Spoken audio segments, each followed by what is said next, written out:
కోరుకుంటున్నాను. తిరువూరు ఎమ్మెల్యే అమరావతి రైతుల తరఫున ఒక యుద్ధమే చేశారు.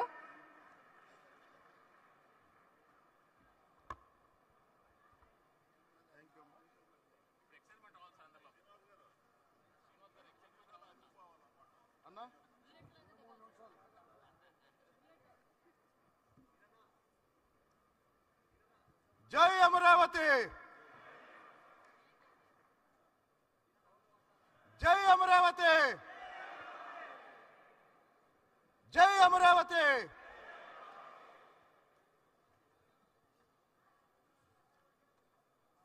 ఒక భూతాన్ని సమాధి చేసి మళ్ళీ తెలుగు జాతి ఔన్నత్యాన్ని, ఆంధ్రుల ఆత్మగౌరవాన్ని ఈ దేశానికి, ప్రపంచానికి చాటి చెప్పటం మొదలైన రెండో నెలలోనే ఈ కార్యక్రమం జరుగుతున్నందుకు, ఈ కార్యక్రమం వేదికగా నాకు కూడా మాట్లాడే అవకాశం ఇచ్చినందుకు కేజీఎఫ్ బాధ్యులందరికీ కృతజ్ఞతలు తెలియజేస్తున్నాను. కమ్మవారి గురించి చెప్పాలి అంటే ఇక్కడ ఉన్న వాళ్ళందరికీ ముందు నేను ఒక మాట చెప్తాను. నేను మిమ్మల్ని పొగట్టానికి రాలేదు, మీరు చేసిన మంచిని చెప్పడానికి వచ్చాను.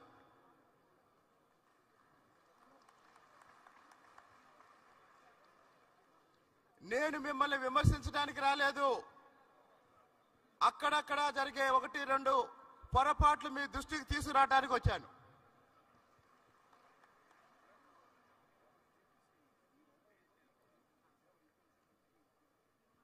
పూర్వకాలంలో వర్ణం అనేవాళ్ళు, చాతుర్వర్ణ వ్యవస్థ, బ్రాహ్మణులు, క్షత్రియులు, వైశ్యులు, శూద్రులు.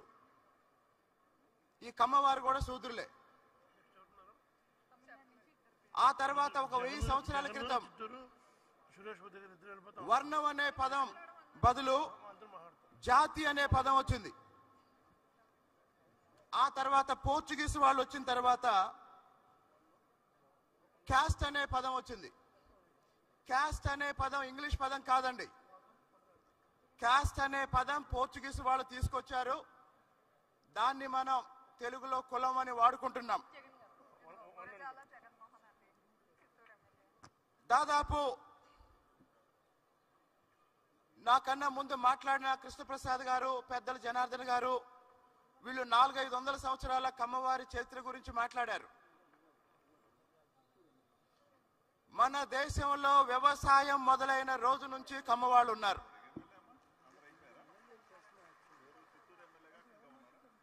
ఎందుకు అంటే ప్రాచీన భారతీయ సమాజంలో బ్రాహ్మణులకి ఏమప్ప చెప్పారంటే పౌరోహిత్యం, విద్యాబోధన. అంటే బ్రాహ్మణులు వ్యవసాయం చేయలేదు.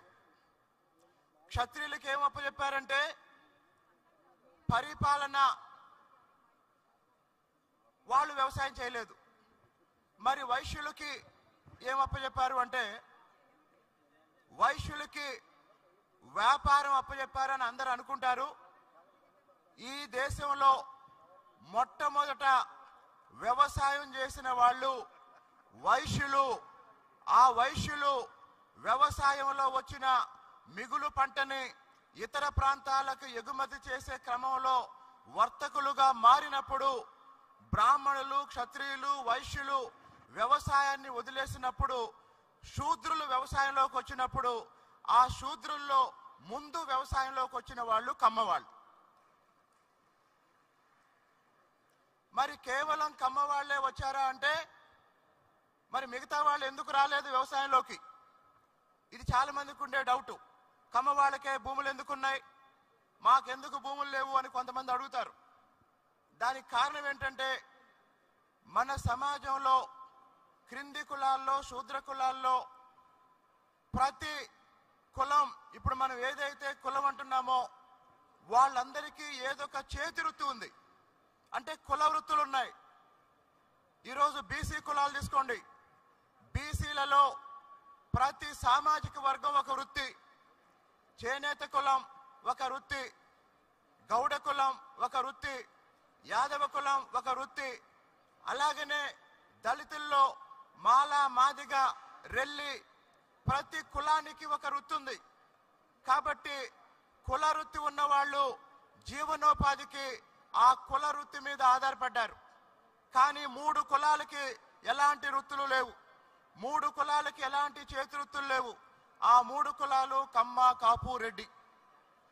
కమ్మ, కాపు, రెడ్డి ఎలాంటి కుల వృత్తులు లేకపోవటం వల్ల, ఎలాంటి చేతి వృత్తులు లేకపోవటం వల్ల వాళ్ళు అనివార్యంగా జీవనోపాధి కోసం, బతుకు తెరువు కోసం భూమిని నమ్ముకొని, వ్యవసాయాన్ని నమ్ముకొని, కష్టాన్ని నమ్ముకొని వాళ్ళ కుటుంబాల్ని పోషించుకోవటం ప్రారంభించిన తర్వాత మరి మిగతా 2 కులాలకి, కమ్మ, కాపు, రెడ్లలో మిగతా 2 కులాలకి కమ్మవారికి ఉన్న తేడా ఏంటి అంటే, దాదాపు నిన్న మొన్నటి వరకు మిగతా 2 కులాలు గ్రామాలకే పరిమితమై ఇతర రంగాల మీద పెద్దగా దృష్టి పెట్టకుండా కేవలం వ్యవసాయాన్ని, ఉన్న ఊరిని నమ్ముకొని బతుకుతుంటే, కమ్మవారు చేసిన పని ఏంటంటే సమాజంలో వస్తున్న మార్పుల్ని, ప్రపంచంలో వస్తున్న మార్పుల్ని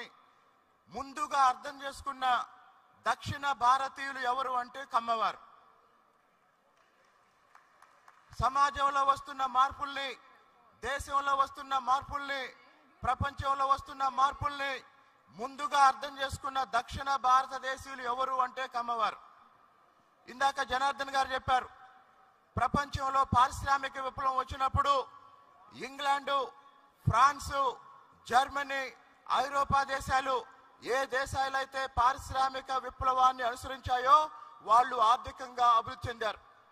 అలాగనే వ్యవసాయ విప్లవం వచ్చినప్పుడు ఎవరైతే వ్యవసాయ రంగాన్ని అనుసరించారో వాళ్ళు అభివృద్ధి చెందారు. మరి ఇంతవరకైతే పెద్దగా మనం మాట్లాడుకోవడానికి ఏముండదు. కానీ గత 100 సంవత్సరాల్లో సౌత్ ఇండియాలో ఏం జరిగింది? 100 సంవత్సరాల క్రితం మద్రాసు కేంద్రంగా ఒక ఉద్యమం జరిగింది. ఇప్పుడున్న తరానికి తెలియదు, ఇప్పుడున్న చాలా మందికి తెలియదు. ఒక 100 సంవత్సరాల క్రితం మన దేశం బ్రిటిష్ పాలనలో ఉన్నప్పుడు, మన ప్రాంతం బ్రిటిష్ పాలనలో ఉన్నప్పుడు భూములన్నీ, అధికారం అంతా, అన్ని వ్యవస్థలు బ్రాహ్మణుల ఆధిపత్యంలో ఉండేవి. ఎందుకు అంటే క్షత్రియులు బ్రాహ్మణుల సలహాలతో, బ్రాహ్మణుల నేతృత్వంలో, బ్రాహ్మణుల మార్గదర్శకత్వంలో పనిచేసేవాళ్ళు. మరి 100 ఏళ్ల క్రితం బ్రిటిష్ వాళ్ళు అంతకు ముందే ఇంగ్లీషు విద్యను ప్రవేశపెట్టారు. మరి ఇంగ్లీషు విద్యను ప్రవేశపెట్టిన తర్వాత దళిత సమాజంలో, బీసీ సమాజంలో మిగతా సామాజిక వర్గాలు కష్టపడి చదువుకోవటానికి ప్రయత్నం ప్రారంభించిన ఆ రోజు అవకాశాలు రాలేదు. కానీ దక్షిణ భారతదేశంలో, ఇప్పుడున్న ఆంధ్రప్రదేశ్లో, ఇప్పుడున్న కర్ణాటక ప్రాంతంలో, ఇప్పుడున్న తమిళనాడులో కమ్మ సామాజిక వర్గానికి సంబంధించిన తల్లిదండ్రులు వాళ్ళ పిల్లల్ని చదివించడం మొదలుపెట్టారు.